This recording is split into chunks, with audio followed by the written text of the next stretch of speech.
Dodge will replace everything with the right stuff, bro. Nobody asked for a replacement in the first place. If anything, y'all need to do something with the Challenger. It's been the same vehicle for the last 10 plus years. And some of y'all are probably trying to defend this thing tooth and nail. No, I'm on this thing's butt, bro. Because didn't we learn from when Mercedes Benz swapped out their V8s for like twin turbo V6s? And even though they made more power, people still didn't like it because it didn't appeal to them sound wise. And it's like, it's a long way from what the Charger was at first. Sure, it's supposed to resemble like a 69 to 1970 Charger. I get that.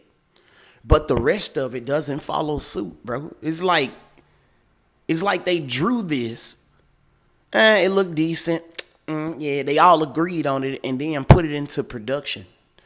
And they want $60,000 to $75,000 for this. Do you know what type of Honda Civic you can build for like $75,000? You would build probably one of the most invincible Hondas in your entire city. They could have stuck like a Plymouth Satellite front end on their quote unquote Charger and called it like a Plymouth Duster or something like that.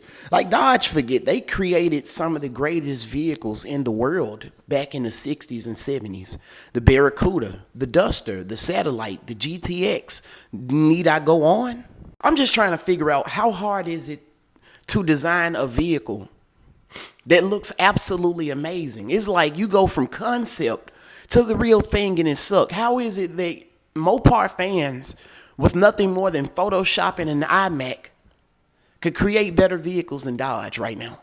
I told y'all got to keep putting pressure on these car companies. Do you remember when Ford tried to come out with the Ford Probe, right? But it wasn't the Ford Probe. They called it the new generation of Ford Mustang, and everybody collectively got on their ass. No, bro. No, we don't want no front wheel drive Mustang. And they quickly changed it. Yeah, that's what needs to happen. Because when they announced the SRT Banshee, y'all was mad as hell. That's good. Get angry.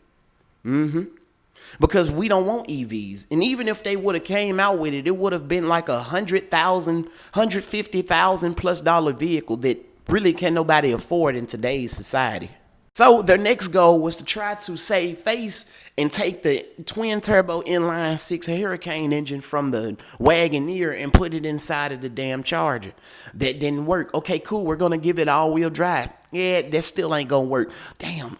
So they went back to the office, talked to their executives. Do you think if we delivered some shells down to Mexico, they could stuff a V8 in it?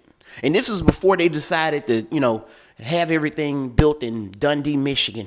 Which, if we being honest, I'm excited about because Michigan is where all of the real power came from.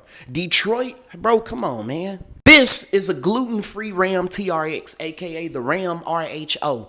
Has the Hurricane engine under the hood of it. Makes 540 horsepower. But nobody's talking about it because, again, nobody wants the inline six in a truck if it's not a Cummins. Like, this is just crazy, bro. And again, you're gonna have people that's gonna defend this. Bro, it's a good truck. You just gotta give it a chance. No, I don't want fart noises coming from the exhaust. I don't give a damn how good it is.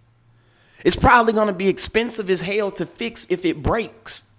A Hemi would be cheaper to fix. Plus, that plastic intake manifold is really, really bothering me. I don't like that. They are even trying to make a fucking crate engine that makes close to 1,500 horsepower. It's called like the Cat X or something like that. They got different variants of this inline six, but yeah, one of these are going inside of the Ram RHO. Dodge is lucky they're already putting Hemis in under the hood of these things because I had people hit me up and say, listen, bro, it don't matter if it come out with an inline six or an EV. I'm finna Hellcat swap it. I promise you I am. I got like 3 crate engines on standby right now. Probably asking, why do I dislike the EV so much? Because, well, they made the Charger a 670 horsepower EV scat pack, but it only has a top speed of like 135 miles an hour. That's crazy as hell. But let me know in the comments below, how do you feel about these things, possibly getting a Hellcat engine or 392 or 5.7 Hemi. You know, Dodge like to just pop out with just random shit. So comment below, like, subscribe. I love y'all. I'll see you in the next video.